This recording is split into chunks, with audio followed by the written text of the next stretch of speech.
बिस्मिल्लाहिर्रहमानिर्रहीम। अस्सलाम वालेकुम। उर्दू स्कोर 24 में आपका खुश आमदीद है। मैं हूं आपका मेज़बान सलमान अहमद। नाज़रीन, बाबर आज़म की गर्लफ्रेंड ने प्रेस कॉन्फ्रेंस की है और बड़े संगीन नौयत के इल्ज़ामात लगाए हैं। इवन बाबर आज़म की गर्लफ्रेंड की तरफ से ये भी कहना था कि बाबर आज़म ने एक दफ़ा उनका हमल भी वेस्ट करवाया है, ज़ाया करवाया है। जी नाज़रीन, बाकी प्रेस कॉन्फ्रेंस आप उनकी गर्लफ्रेंड की ज़ुबानी सुनिए।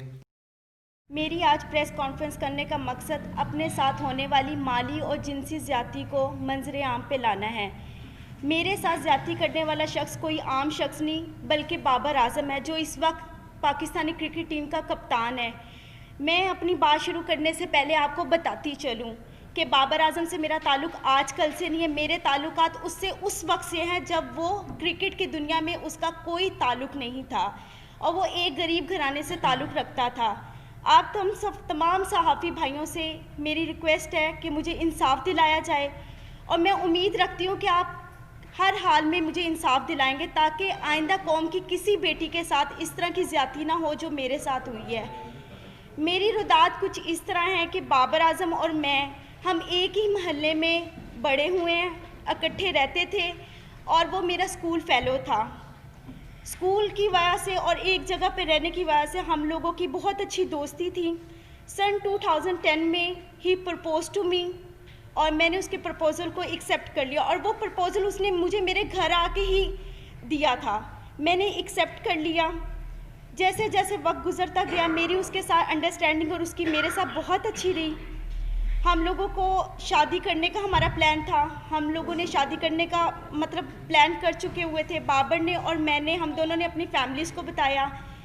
बाबर और मेरी फैमिलीज़, हम दोनों की फैमिलीज़ ने हमें साफ इनकार कर दिया। फिर बाबर ने और मैंने कोर्ट मैरिज का फ़ैसला कर लिया। 2011 में बाबर मुझे मेरे घर से भगाकर, बाबर मुझे खुद अपने घर से भगाकर कोर्ट मैरिज के कहकर मुख्तलिफ जगहों पर किराए के मकान पे रखता रहा। जब मैं उन मकानों में रहती थी, पहले मैं आपको बता दूं, एक मकान जहाँ पे मैं रहाइश पजीर थी वो गुलबर्ग में मॉडल कॉलोनी में था, गली नंबर 2 में। और दूसरा जो मकान मैं किराए पे रहती रही हूँ वो Punjab society H block defence में था। वहाँ पे हम रहते रहे हैं। मैंने बाबर को कई मरतबा उस दौरान इसरार किया कि हम शादी कर लेते हैं, लेकिन बाबर ने मुझे यही कहा हमेशा कि अभी हमारे हालात ठीक नहीं है, थोड़ा वक्त गुजर जाए फिर हम निकाह कर लेंगे। हालात थे इस तरह के कि हम लोगों के कोई खाने पीने का कोई इस तरह नहीं था। मैं नौकरी करना शुरू होगी। बाबर ने मुझे बताया था कि वो क्रिकेट खेलना चाहता है और उसको क्रिकेट का बहुत शौक़ है और मैंने उसकी इस कोशिश में पूरी कोशिश की है। अपनी मेहनत हद से ज़्यादा मैंने उसके साथ अपनी मेहनत की है, उसके साथ मिलके। 2014 में ऐसे वक्त गुजरता गया है। 2014 में से पहले मेरा सैलून, मैंने नौकरी के साथ साथ सैलून बनाया। सैलून मेरा चलता रहा। सैलून से मेरी जितनी इनकम आती थी मैं सारी बाबर आज़म को देती थी। बाबर आज़म के खाना पीना, कपड़ा, रहाइश, क्रिकेट के जितने एक्सपेंसेस सब मैं अफोर्ड करती रही हूँ। जब वो आउट ऑफ सिटी जाता था वहाँ के जितने एक्सपेंस थे पीसीबी के अलावा वो भी मैं सब उसके अफोर्ड करती रही हूँ। 2014 में जैसे ही पाकिस्तानी टीम में उसका नाम आया, एकदम उसका रवैया थोड़ा समय से आस्ता आस्ता तब्दील होना शुरू हो गया था। मुझे नज़र भी आ रहा था, लेकिन मेरे हालात इस तरह के थे कि मैं अपने घर वापस नहीं जा सकती थी, क्योंकि बगावत मैंने भी की थी, बाबर ने भी की थी। फिर 2014 में बाबर आज़म ने मैंने फिर उसको इंसिस्ट किया कि हम लोग शादी करते। उसने कहा अभी शुरुआत है, थोड़ा वक्त गुजार लो, हम आस्ता आस्ता और मज़ीद अपने आप को स्ट्रॉन्ग कर लें, अपने हालात बेहतर कर लें, हम शादी कर लेंगे। वक्त गुजरता गया। 2016 में I was pregnant in 20 weeks.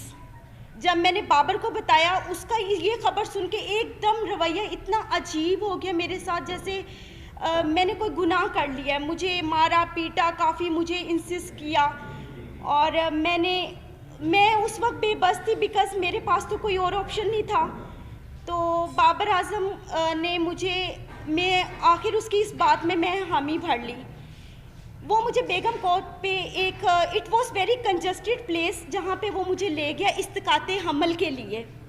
اس میں ملوث اس کے 2 دوست بھی تھے، ایک کزن تھا اور اس کا چھوٹا بھائی بھی تھا، سفیر اعظم عبد القادر کے بیٹے عثمان قادری، ہی از اے آئی وٹنس. وہ ہمیشہ 4 سے 5 سال تک، جب تک میں باہر رہی ہوں، عثمان قادر وہاں پر آتے رہے ہیں. اور ان کے ایک اور نیٹ پلیئر تھے، جب یہ NCA میں ڈیورنگ دا کرکٹ ٹائم جو پریکٹس کرتے تھے، اس میں نوید نام کا ایک لڑکا بھی تھا، وہ اس میں بھی شمار تھے. ان لوگوں نے میری مرضی کے بغیر میرے استقاط حمل کروایا اور مجھے یہی یقین دلایا کہ کوئی بات نہیں، آپ صبر کر لو، ہم جلدی شادی کریں گے. اب سچویشن ایسی تھی کہ میں تھوڑی ٹھیک ہو گئی تھی. بابر نے مجھے انسسٹ کیا کہ آپ اپنے گھر چلی جاؤ اور صلح کر لو، کیونکہ میں پاکستان میں بہت کم ہوتا ہوں، تم یہاں پہ اکیلی ہوتی ہو، تو آپ اپنے گھر. میں نے کسی نہ کسی طرح اپنی صلح کر لی بابر سے، اپنے گھر والوں کے، بابر کے کہنے پر. جب میں نے صلح کی ہے، میں اپنے گھر گئی ہوں. بابر کا رویہ دن بدن جیسے جیسے وہ عروج پہ آ رہا تھا، اس کی ہوس بھی اتنی بڑھتی جا رہی تھی. وہ میرے ساتھ وہ تعلقات بناتا رہا جو نہ ہمارا کوئی قانون اس چیز کی اجازت دیتا اور نہ ہی ہمیں اسلام اجازت دیتا ہے. اب وہ اس پرپس کے بعد وہ پھر دوبارہ میرے ساتھ وہی سب کچھ کرتا رہا. میں اپنے گھر ہوتی تھی، گھر سے مجھے باہر لاتا تھا، مختلف ہوٹلوں میں، مختلف پلیسز پہ لے کے جا کر میرے ساتھ جو بھی سب کچھ کرتا رہا ہے. جب یہ سب حالات میرے چلتے رہے ہیں، 2017 میں آخر کار اس نے اتنی مرتبہ مجھے مارا پیٹا، اور مجھے کئی مرتبہ اس دوران اس نے انکاری بھی شادی سے کی ہے. میں نے اس دوران جو میری ہاسپٹل میں بابر اعظم مجھے لے کے جاتا رہا ہے ایز اے بین وائف، مجھے چیک اپ کرواتا رہا ہے. یہاں پہ اس کی پراپر میرے پاس ایویڈنس موجود ہے. جس کی یہ سب وہ ایویڈنس ہیں جس پہ مینشن ہے کہ بابر اعظم مجھے اس ہاسپٹل میں لے کے جاتا رہا ہے، کیونکہ میرا ID کارڈ نہیں تھا اور وہاں پہ بابر اعظم کی آئیڈینٹی لگتی رہی تھی. ٹھیک ہے، یہ اس چیز کے ایویڈنس ہے.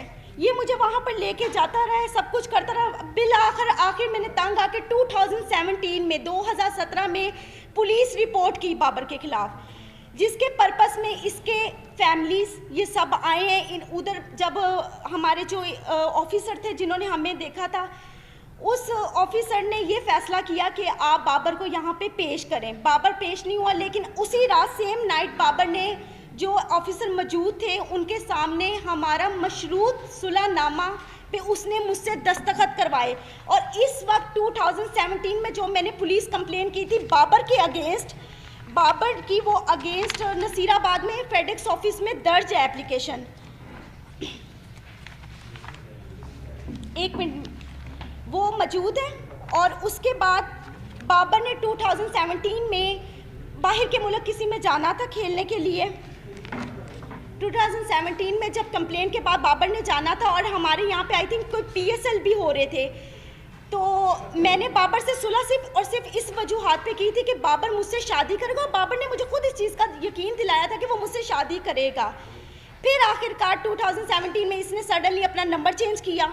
وہ نمبر بھی اس کا PCB میں اس کے آفیشیل رجسٹرڈ ہے، اور جو اس کا اس وقت موجود نمبر ہے وہ بھی اس کا آفیشیل نمبر میرے پاس موجود ہے، جس پہ مجھے کانٹیکٹ کرتا ہے، مجھے میسیجز کرتا تھا. اور پھر اس کے بعد اس طرح وقت گزرتا گیا. تکلیف جو تھی میں نے برداشت کی.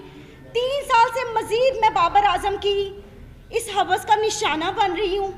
اب اس نے آ کر مجھے صاف انکار کر دیا کہ نہ میں نے تم سے شادی کرنی ہے، نہ میں تم سے کوئی تعلق رکھنا چاہتا ہوں، اور نہ ہی تم میرا کچھ بگاڑ سکتی ہو. وہ اپنی اس پاور کو غلط استعمال کر رہا ہے. 10 سال اس نے مجھے اتنے برے طریقے سے ذلیل و خوار کیا، ہوس کا نشانہ بنایا. آج وہ بالکل انکاری پہ آ گیا ہوا ہے، بالکل. کیونکہ آج سے 10 دن پہلے بھی میں نے اس کے خلاف پولیس کمپلین کی، کیونکہ 20 نومبر کو جب اس نے جانا تھا، اس سے 1 دن پہلے، میں آپ کو لائیو اس چیز کے سب ثبوت دکھاتی ہوں. اس نے مجھے کال کی، اس نے کہا اگر تم کسی بھی پولیس کے پاس گئی یا تم نے مجھ سے اب مطالبہ شادی کا کیا تو تم اپنی جان سے بھی جاؤ گے، اور تمہیں یہی نہیں پتا کہ میں تمہارے ساتھ کروں گا، کیونکہ ساری زندگی اس نے مجھے مارا پیٹا تو ویسے بہت زیادہ ہے. حد سے زیادہ زیادتی کے بعد آج میں یہاں پہ انصاف لینے آئی ہوں.